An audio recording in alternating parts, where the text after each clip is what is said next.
Sudáfrica, como muchos otros países africanos, fue víctima del colonialismo europeo.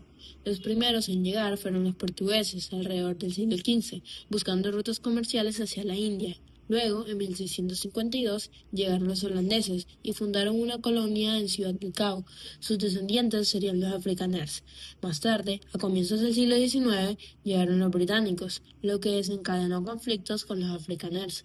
En las guerras de los Boers de 1880 a 1881 y de 1899 a 1902, lo que terminaron con la victoria británica. Tras esa victoria, en 1910 se fundó la Unión Sudafricana, unificando las colonias en un solo estado bajo el dominio británico. Sin embargo, con el tiempo los afrikaners tomaron otra vez el poder político. En 1948, el Partido Nacional Afrikaner ganó las elecciones y puso en marcha el sistema del apartheid.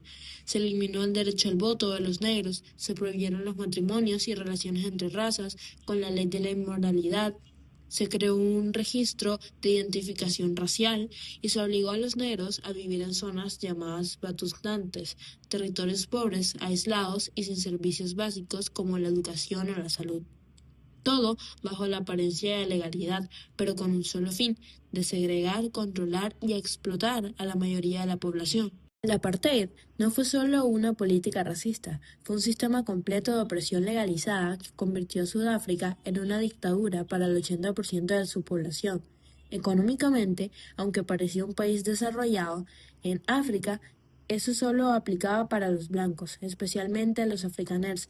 Lo que había en realidad era una economía basada en la explotación, empresas estatales ineficientes, trabajadores negros cobrando miserias, sin sindicatos ni derechos, y una desigualdad tan brutal que Sudáfrica lideraba el ranking mundial. Socialmente, los negros eran ciudadanos de segunda, vivían hacinados en el 13% del territorio, con hospitales sin recursos, escuelas sin materiales y leyes que controlaban desde dónde podías vivir hasta con quién podrías tener relaciones. Si te olvidabas del passbook, podrías terminar preso por 3 años sin juicio, y ni hablar de las masacres como Soweto o Sharpeville, donde la policía respondía a las protestas con balas. Políticamente, esto era una democracia solo en papel, solo los blancos votaban, hacían leyes y censuraban todo lo que los criticara. Los partidos negros eran ilegales y cualquiera que se atreviera a organizarse era detenido, torturado o desaparecido. El gobierno incluso se inventó los bantustantes para fingir que los negros ya tenían su propio país y así quitarles su ciudadanía. Resultado, cero voz, cero voto, cero esperanza. Esto generando la llegada de la resistencia armada.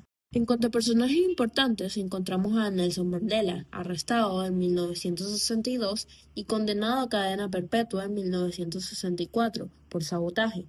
Pasó 27 años preso, 18 de ellos en Robben Island, donde fue forzado a picar piedra en una cantera, durmiendo en una celda minúscula y con visitas limitadas a una cada 6 meses, pero ni la cárcel lo quebró. Desde dentro organizó protestas por los derechos de los presos, enseñó política a otros internos y siguió liderando al ANC en la sombra. En 1982 lo trasladaron a Portsmouth y luego, en 1988, a Victor Verster, donde empezó a negociar con el gobierno. Lo liberaron en 1990. En vez de venganza, buscó diálogo. En 1993 ganó el Nobel de la Paz junto a de Klerk y en 1994 se convirtió en el primer presidente negro del país. Gobernado hasta 1999, impuso la reconciliación nacional y evitó una guerra civil. Murió en 2013, pero dejó claro que se puede luchar sin odio y ganar sin destruir.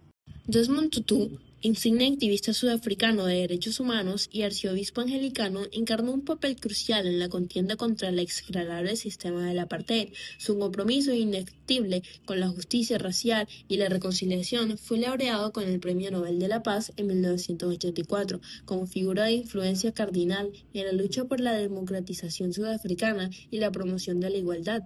Sus aportaciones comprendieron una crítica abierta y activa contra el apartheid, utilizando su posición religiosa para denunciar la injusticia y abogar por la reconciliación.